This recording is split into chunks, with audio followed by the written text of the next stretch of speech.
है मातृभूमि। मैं आपके साथ शोभना यादव। मातृभूमि लेकर आज हम फतेहपुर से हाजिर हैं। जी हां, उत्तर प्रदेश का वो फतेहपुर जहां पर चौथे चरण में मतदान होना है।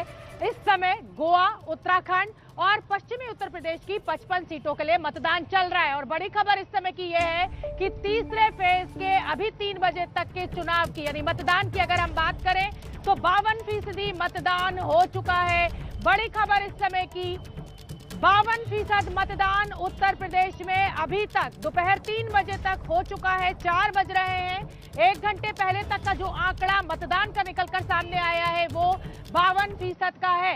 पहले चरण में उत्तर प्रदेश में 60% मतदान हुआ था, लेकिन अभी दोपहर के 3 बजे हैं और अभी तक सिर्फ 52% मतदान हुआ है। जैसे जैसे समय आगे बढ़ेगा मतदान रफ्तार पकड़ेगा और फाइनल परसेंटेज जो है वो फिर चुनाव आयोग के द्वारा शाम तक हमारे सामने होगा। लेकिन फिलहाल बड़ी खबर इस समय की उत्तर प्रदेश में दोपहर 3 बजे तक 52% मतदान हुआ है। 9 जिलों की 55 सीटों के लिए इस समय उत्तर प्रदेश में मतदान चल रहा है। लंबी लंबी कतारें मतदान केंद्रों के बाहर देखने के लिए मिल रही हैं। वार पलटवार भी लगातार नेताओं का जारी है। तीसरे फेज के चुनाव के लिए नेताओं ने जोर लगा रखा है। लेकिन बड़ी खबर इस समय की हम आपको एक बार फिर बता दें, 52% मतदान अभी तक उत्तर प्रदेश में दोपहर 3 बजे तक हुआ है। लेकिन मतदान केंद्रों के बाहर लंबी लंबी कतारें हैं, तो शाम होते होते ये मतदान का जो परसेंटेज है ये आगे बढ़ सकता है। चलिए अब आपको सीधे जालंधर से तस्वीरें दिखा देते हैं। प्रधानमंत्री नरेंद्र मोदी पंजाब के जालंधर चुनाव प्रचार के लिए पहुंच चुके हैं। हमें तस्वीरें मिलना शुरू हो चुकी है, आप देख सकते हैं भीड़ खूब है। और देखिए प्रधानमंत्री का संबोधन। मोदी जी को सत श्री अकाल, मोदी जी को जय भीम। हुण मैं जय श्री राम बोलना और अपना स्थान लेना। बहुत बहुत धन्यवाद, बहुत बहुत मेहरबानी। भारत माता की बोले सो निहाल।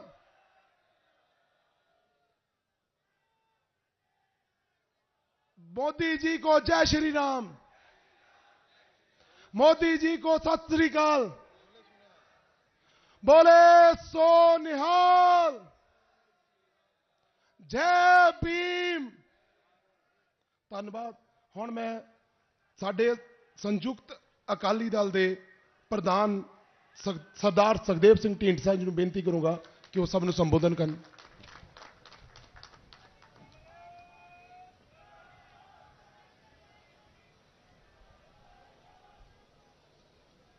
देश के प्रधानमंत्री साढ़े बहुत ही सत्कारयोग श्री नरेंद्र भाई मोदी साहब। तो देखिए दूसरे चरण का मतदान लगातार जारी है। प्रधानमंत्री नरेंद्र मोदी फिलहाल जालंधर पहुंचने वाले हैं, लेकिन आज सुबह वो कानपुर पहुंचे थे, वहां उन्होंने चुनाव प्रचार किया। अखिलेश यादव झांसी में मौजूद है और वार पलटवार, तीरों की बौछार दोनों ही एक दूसरे पर कर रहे हैं। प्रधानमंत्री मोदी को सुन लेते हैं, क्या कुछ कहा उन्होंने कानपुर में रैली ग्राउंड से। उत्तर प्रदेश में दूसरा चरण का जो ट्रेंड आया है और पहले चरण की वोटिंग जो हुई है, इसने 4 बातें बहुत साफ कर दी है। पहला, भाजपा की सरकार, योगी जी की सरकार फिर से आ रही है, जोर शोर से आ रही है, गाजे बाजे के साथ आ रही है। दूसरा, हर जाति, हर बिरादरी के लोग, हर वर्ग के लोग बिना बटे एकजुट होकर यूपी के तेज विकास के लिए वोटिंग करके पहले फेज में बीजेपी को बहुत आगे बढ़ा दिया है और दूसरा फेज भी बढ़ रहा है। तीसरा हमारी माताओं बहनों ने, हमारी बेटियां ने बीजेपी की जीत का झंडा खुद उठा लिया है। चौथा, ये पहले 2 चरण के आधार पर मैं विश्वास से कह रहा हूं, चौथा, मेरी मुस्लिम बहनें चुपचाप बिना किसी शोर शराबे के मन बनाकर मोदी को आशीर्वाद देने के लिए घर से निकल रही है। इन 4 बातों ने इन गौर परिवारवादी लोगों का चारों खाने पर चित्त कर दिया है भाइयों, उनको पराजित कर दिया है। इस बार उत्तर प्रदेश में रंगों वाली होली 10 दिन पहले ही मनाई जाएगी।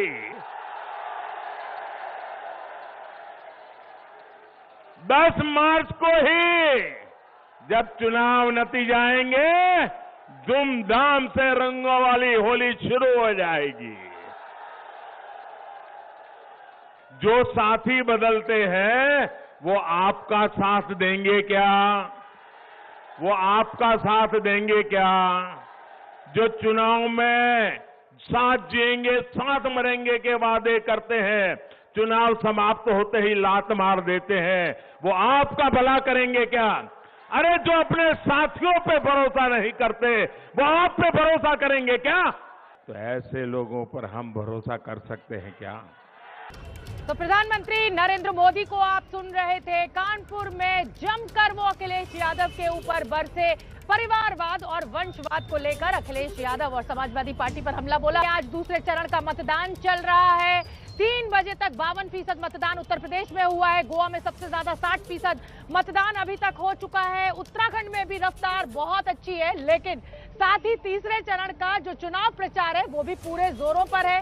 प्रधानमंत्री अब से कुछ देर पहले कानपुर में थे, अब जालंधर पहुंचने वाले हैं। अखिलेश यादव आज झांसी में मौजूद थे और जमकर उन्होंने मोदी सरकार और योगी सरकार पर हमला बोला। सुनिए आप।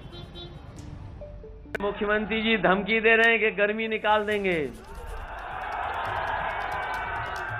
अब शायद दूसरे चरण में रही बची बाबा मुख्यमंत्री जी की गर्मी निकल जाएगी। और जब से पहले चरण का बोर्ड पड़ा है, भारतीय जनता पार्टी के नेता कार्यकर्ता ठंडे पड़ गए हैं। और अब आपकी जिम्मेदारी है तीसरे चरण में जो लोग गर्मी निकाल रहे थे उनको पूरा ठंडा करने का काम बुंदेलखंड के लोग करेंगे। बताओ करोगे कि नहीं करोगे ने ठंडा? और हम अपने नौजवानों को कह के जा रहे हैं, ये गर्मी निकाल रहे हैं, हम लोग फौज में और पुलिस में भर्ती निकाल करके नौजवानों को नौकरी देने का काम करेंगे। इधर सरकार में लाखों लाख पद खाली हैं। लगभग 11 लाख सरकारी नौकरियों के पद खाली हैं। समाजवादी पार्टी ने तय किया है सरकार बनेगी तो नौजवानों को नौकरी देने के लिए 11 के 11 लाख पद भरे जाने का काम होगा। ये हमारे बीए टीटी वाले लोग जाने कब से आंदोलन कर रहे हैं, कब से आंदोलन चल रहा है आपका। तो खूब बयानों के तीर दोनों ही पक्षों की तरफ से छोड़े जा रहे हैं। और आप जानते हैं कि उत्तर प्रदेश में इस बार बाइपोलर फाइट ज्यादा दिखाई दे रही है, यानी समाजवादी पार्टी और बीजेपी के बीच आर पार की लड़ाई है। आप सभी को राम राम।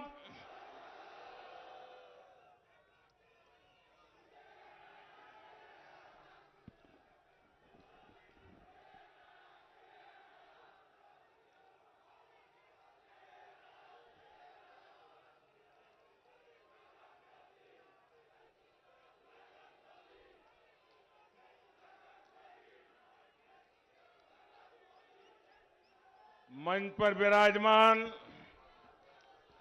सभी वरिष्ठ महानुभाव, मैं आज मंच पर भी और इधर सामने भी कई पुराने हमारे साथियों को देख रहा था। बहुत दिनों के बाद सबका दर्शन करने का मुझे मौका मिला। मैं बहुत आनंद अनुभव कर रहा था। सब चेहरे पुराने पुराने मुझे आज नजर आ रहे हैं और कैप्टन साहब ने भी याद करवाया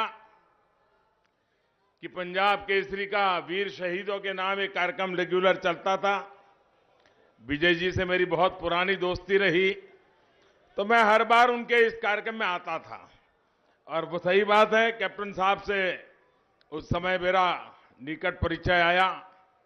एक बार वाजपेयी जी के साथ भी मेरा आना हुआ, लेकिन पंजाब की धरती के साथ मेरा बहुत जुड़ाव रहा है, आप जानते हैं। साथियों, गुरुओं, पीरों, फकीरों, महान क्रांतिकारियों और जनरलों की धरती पर आना अपने आप में बहुत बड़ा सुख है। मैं सभी गुरुओं को प्रणाम करते हुए जालंधर की धरती से शक्तिपीठ देवी तालाब की देवी माता त्रिपुर मालिनी को श्रद्धापूर्वक नमन करता हूं। आज मेरी इच्छा थी कि इस कार्यक्रम के बाद देवी जी के चरणों में जाकर के नमन करूं, देवी जी का आशीर्वाद लूं, लेकिन यहां के प्रशासन ने, यहां की पुलिस ने हाथ ऊपर कर दिया। उन्होंने कहा हम व्यवस्था नहीं कर पाएंगे, आप हेलीकॉप्टर से ही चले जाइए। अब ये हाल है सरकार का यहां।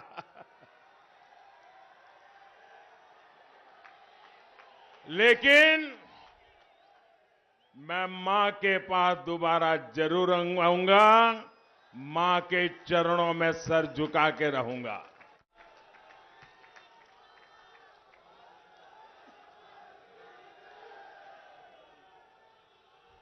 मैं बाबा बंदा सिंह बहादुर, महाराजा रणजीत सिंह, लाला लाजपत राय, वीर शहीद भगत सिंह जी, शहीद उधम सिंह जी और दोआबदा गांधी पंडित मूलराज शर्मा जी के चरणों में श्रद्धांजलि अर्पित करता हूं। आज जम्मू कश्मीर के पुलवामा में हुए आतंकी हमले की, हमारे वीर शहीदों की तीसरी बरसी है। मैं पंजाब की धरती से भारत मां के वीर शहीदों के चरणों में श्रद्धापूर्वक सर झुकाता हूं। अभी 16 फरवरी को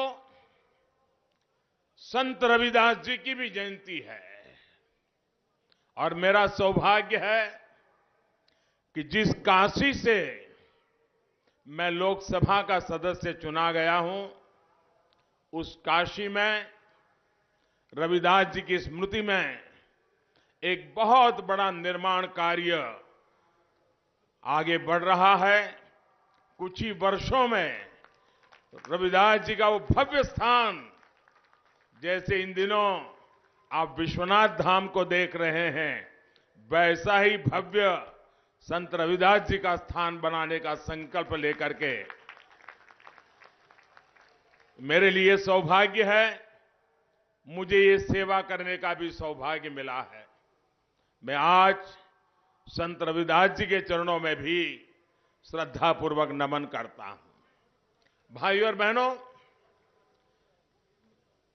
अभी कैप्टन साहब भी बता रहे थे, ढींडसा साहब भी बता रहे थे, यहां करीब सब लोग ऐसे हैं जिनके साथ मुझे काम करने का मौका मिला है, मुझे बहुत कुछ सीखने का मौका मिला है। पंजाब से मेरा बहुत भावात्मक जुड़ाव रहा है। पंजाब ने मुझे तब रोटी खिलाई है जब मैं बीजेपी के साधारण कार्यकर्ता के तौर पर यहां गांव-गांव में भटकता था, काम करता था। उस समय पंजाब ने मुझे संभाला हुआ है।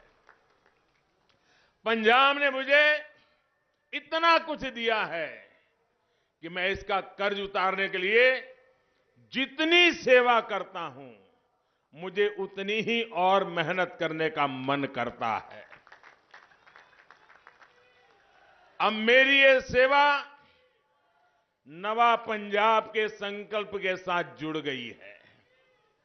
बीते वर्षों में आप सभी ने देश के लिए मेरी मेहनत देखी है। हम देश के लिए जो संकल्प लेते हैं, उस संकल्प को हम प्रकल्प बनाते हैं और प्रकल्प को परिपूर्ण करने के लिए जीवन खपा देते हैं। पंजाब में एनडीए गठबंधन की सरकार बनेगी और ये पक्का है, अब पंजाब में एनडीए सरकार बनने जा रही है। पंजाब में विकास का नया अध्याय शुरू होगा और इसका विश्वास पंजाब के एक व्यक्ति को, खास करके मेरे नौजवानों को मैं ये विश्वास देने के लिए आया हूं कि आपके उज्जवल भविष्य के लिए हमारे प्रयास में कोई कमी नहीं रहने देंगे। साथियों, आज पूरा देश मिलकर नए भारत के संकल्प के साथ आगे बढ़ रहा है। नया भारत तब बनेगा जब इस दशक में नवा पंजाब बनेगा। नवा पंजाब जिसमें विरासत भी होगी, विकास भी होगा। नवा पंजाब जो कर्ज से मुक्त होगा, अवसरों से युक्त होगा। नवा पंजाब जहां हर दलित भाई बहन को मान मिलेगा, सम्मान मिलेगा, हर स्तर पर उचित भागीदारी मिलेगी। नवा पंजाब जहां भ्रष्टाचार और माफियाओं के लिए जगह नहीं होगी, कानून का ही राज होगा। इसलिए पंजाब का नया नारा है, नवा पंजाब भाजपा दे नाल। नवा पंजाब, नवा पंजाब, नवा पंजाब नई टीम दे नाल। नवा पंजाब नई टीम दे नाल। ये नई टीम विकास के डबल इंजन की है। जब एक इंजन सेंटर का हो और दूसरा इंजन सूबे का लगेगा, जब दोनों इंजन पूरे 5 साल चलेंगे तो पंजाब भी डबल ताकत से आगे बढ़ेगा। मुझे खुशी है कि आप पंजाब में बदलाव के लिए अभूतपूर्व उत्साह दिख रहा है। पंजाब न अब बंटवारावादियों का साथ देगा, न अवसरवादियों को मौका देगा। पंजाब अब भाजपा के नेतृत्व वाले गठबंधन को मौका देगा। साथियों, पंजाब की धरती वो धरती है जिसने देश को दिशा दी है, देश को हौसला दिया है। जब हमारे समाज में अंधियारा आया तो गुरु नानक देव जी जैसे गुरु आए। गुरु अर्जुन देव और गुरु गोविंद सिंह जी जैसे गुरुओं ने देश और धर्म की हिफाजत की। जब देश भूख और भूखमरी की चपेट में आया तो पंजाब ने हरित क्रांति से देश का पेट भरा। लेकिन जिन लोगों को पंजाब की पहचान में आस्था नहीं है, वो अपने सियासी हितों के लिए इसे तबाह करने पर तुले हैं। भाइयों और बहनों, हमारा पंजाब सीमावर्ती राज्य है। इसकी सुरक्षा, इसकी शांति देश की एकता अखंडता के लिए जरूरी है। इसलिए पंजाब को एक ऐसी सरकार की जरूरत है जो देश की सुरक्षा के लिए गंभीरतापूर्वक कदम उठाए और राज्य को सुरक्षा दे। कांग्रेस का इतिहास गवाह है कि वो कभी पंजाब के लिए काम नहीं कर सकती और जो काम करना भी चाहता है वो उसको आगे हजार रोड़े खड़े कर देती है। और अभी अभी कांग्रेस के नेताओं के बयान से पता चलता है कि उन्होंने कैप्टन साहब को क्यों हटाया। उन्होंने खुद कहा है कि पंजाब सरकार को हम नहीं चलाते थे, कैप्टन साहब की सरकार को दिल्ली के नेता कह रहे हम नहीं चलाते थे, भारत सरकार चला रही थी। इसका मतलब यह हुआ कि कांग्रेस की सारी सरकारें रिमोट कंट्रोल से चलती है, दिल्ली से एक परिवार चलाता है, संविधान के आधार पर वो राज्य सरकारें नहीं चलती है। और कैप्टन साहब ने फेडरलिज्म के सिद्धांत के अनुसार अगर भारत सरकार के साथ मिलकर के काम किया और भारत सरकार ने अगर पंजाब के साथ मिलकर के काम किया तो भारत के संविधान के अनुरूप काम किया कि नहीं किया भाई? किया कि नहीं किया? हमने संविधान का आदर किया कि नहीं किया? हमने फेडरलिज्म का आदर किया कि नहीं किया? यहां कांग्रेस के नेता आकर के कहते थे कि कैप्टन साहब हमारी नहीं सुनते थे, भारत सरकार से। भारत सरकार और कैप्टन साहब की सरकार मिलकर के पंजाब को आगे बढ़ाना चाहती थी, ये रोड़े अटकाते थे। और जब रोड़े अटकाने की उनकी ताकत इतनी बढ़ गई कि आखिर उन्होंने कैप्टन साहब को ही विदा कर दिया। भाइयों बहनों, हम पंजाब के लिए सरकार किसी की भी हो, हम फेडरल स्ट्रक्चर में विश्वास करते हैं। हिंदुस्तान के हर राज्य का भला करना ये भारत सरकार का दायित्व है। हमने प्रयास किया, लेकिन कोई परिवार रिमोट कंट्रोल से सरकारें चलाए, संविधान की परवाह न करे, तब तो देश में तनाव ही पैदा होगा। और यही काम ये परिवार कर रहा है। भाइयों बहनों, हमारे गुरुओं ने, संतों ने कहा है, पाप का घड़ा जब भरता है तो फूटता भी है। और कांग्रेस को उसके कर्मों की सजा मिल ही रही है। आप देखिए आज कांग्रेस पार्टी की क्या गति है। आज उनकी अपनी ही पार्टी बिखर रही है। कांग्रेस के ही लोग अपने नेताओं की सारी पोल पट्टी खोल रहे हैं। मैं आपसे जानना चाहता हूं, आपस में लड़ रहे लोग पंजाब को स्थिर सरकार दे पाएंगे क्या? पूरी ताकत से जवाब दीजिए। स्थिर सरकार दे पाएंगे क्या? पंजाब का भला कर पाएंगे क्या? पंजाब के सपने पूरे कर पाएंगे क्या? अपनी कुर्सी बचाने में जुटे ये लोग पंजाब का विकास कर पाएंगे क्या?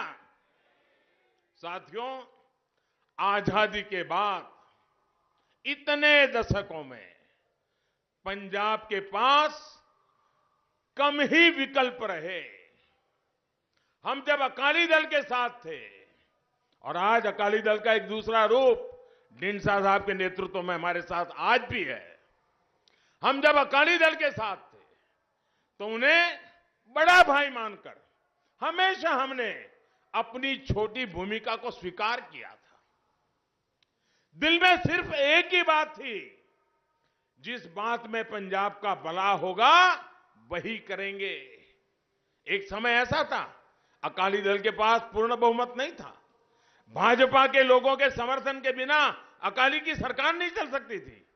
और उस स्थिति में कुदरती न्याय तो ये कहता था कि डिप्टी सीएम बीजेपी का बनना चाहिए था। मेरा साथी मनोरंजन कालिया डिप्टी सीएम बनने के हकदार थे, लेकिन उस समय भी हमारे साथ अन्याय हुआ। बादल साहब ने अपने बेटे को ही डिप्टी सीएम बना दिया। उसके बावजूद भी पंजाब की भलाई के लिए हमारे पास ज्यादा एमएलए थे, सरकार घर जा सकती थी। हमने वो पाप नहीं किया, क्योंकि हमारे दिल में सिर्फ और सिर्फ पंजाब का उज्जवल भविष्य है। पंजाब का भला हो, पंजाबियों का भला हो, पंजाबियत अमर रहे, इसके लिए हमने अपने राजनीतिक हकों को भी दरकिनार करके पंजाब की चिंता की है।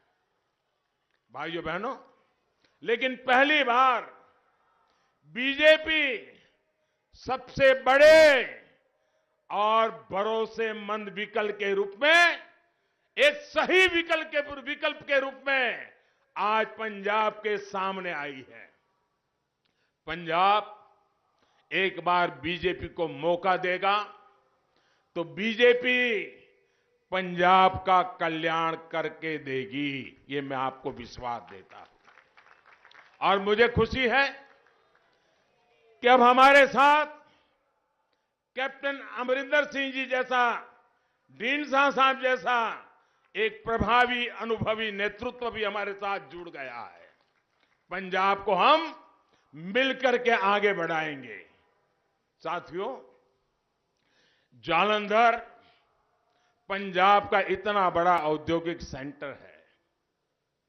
देश में करीब 70% स्पोर्ट्स के सामान जालंधर में बनते हैं। यहां के उद्योगों के लिए, एमएसएमईज के लिए कितनी संभावनाएं हैं।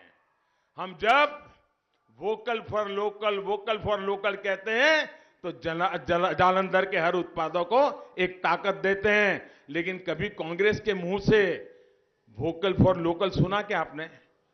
सुना क्या? अब उसमें कोई बीजेपी है क्या? वो आपका सामान, उसका सम्मान बढ़े, आप जो पैदावार करते हैं उसकी ताकत बढ़े, तो उसमें कांग्रेस का जाता क्या है? लेकिन वो भी, उसके लिए भी उनके पेट में दर्द होता है। भाइयों बहनों, कांग्रेस की नीतियों ने यहां की इंडस्ट्रीज को तबाह कर दिया, रोजगार खत्म कर दिया। इस हालात को भाजपा की डबल इंजन सरकार ही बदल सकती है। अभी पंजाब में व्यापार कारोबार को जिस तरह माफियाओं के कब्जे में दे दिया गया है, ये खेल भाजपा सरकार में नहीं चलने दिया जाएगा। भाजपा की सरकार में यहां का व्यापारी बिना किसी अत्याचार के, बिना किसी खौफ के अपना व्यापार करेगा। इस बात का मैं आप सब पंजाब वासियों को भरोसा देने आया हूं। भाइयों बहनों, देश में आज जहां जहां डबल इंजन की सरकार है, वहां डबल तेजी से विकास हो रहा है। डबल इंजन की सरकार गरीबों को बिना भेदभाव पक्का घर बनाकर दे रही है। डबल इंजन की सरकार गरीबों को बिना भेदभाव मुफ्त वैक्सीन लगवा रही है। डबल इंजन की सरकार गरीबों को बिना भेदभाव मुफ्त राशन दे रही है।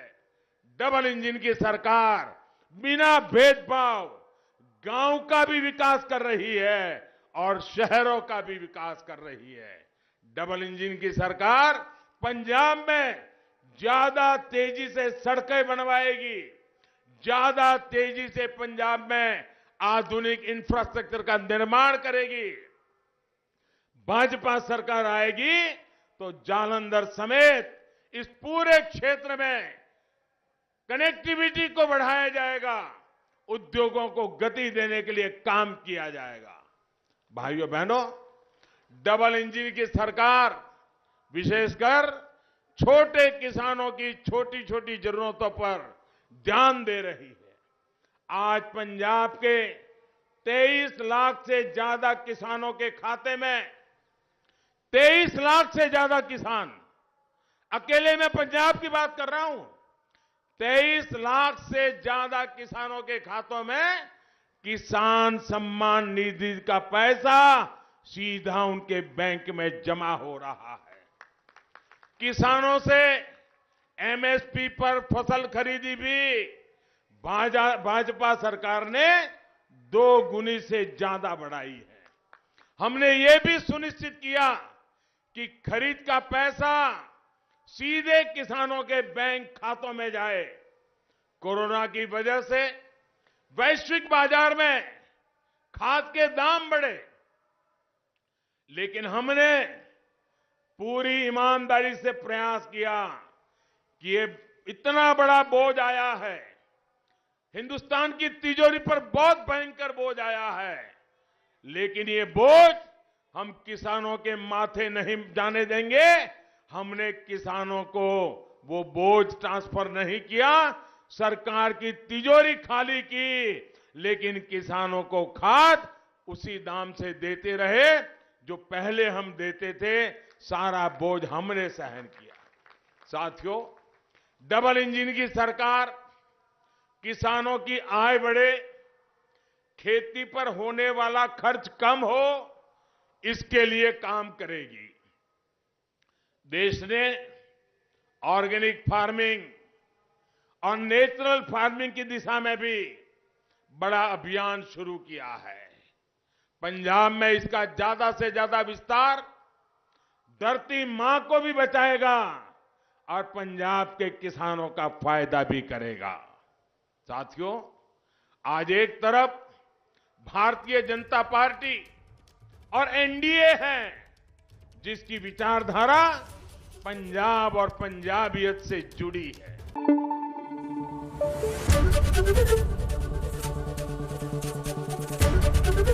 एबीपी न्यूज आपको रखे आगे।